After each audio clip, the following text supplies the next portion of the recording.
බුදු බණ පදයක් හදවතේ රැඳුණා නම් බණ සිහි කර කර වැටෙන කඳුළු පිහදා ගන්න පුළුවන්.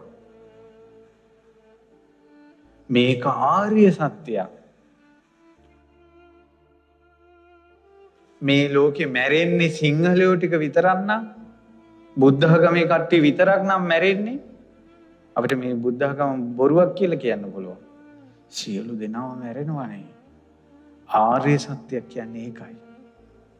ඉස්පිරිතාලෙට එන්නේ සිංහලයෝ ටික විතරක් නම්, බුද්ධ ආගමේ කට්ටිය විතරක් නම් ඉස්පිරිතාලෙන් බෙහෙත් ගන්නෙ. අපිට කියන්න පුළුවන් ලෙඩවීම දුකක් කියන්නේ බොරුවක් කියලා. ලෙඩවීම ආර්ය සත්‍යයක්. සියලු දෙනා ලෙඩ වෙනවා. බලන්න දුක ඔක්කොටම එක එක විදියට එද්දී විසඳුම් වෙන වෙන විදියට හොයනවා.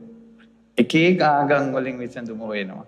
එක එක දේවාල වලින් විසඳුම් හොයනවා. එක එක තැන් වලින් විසඳුම් හොයනවා. හැබැයි එක දුකක් තියෙන්නේ.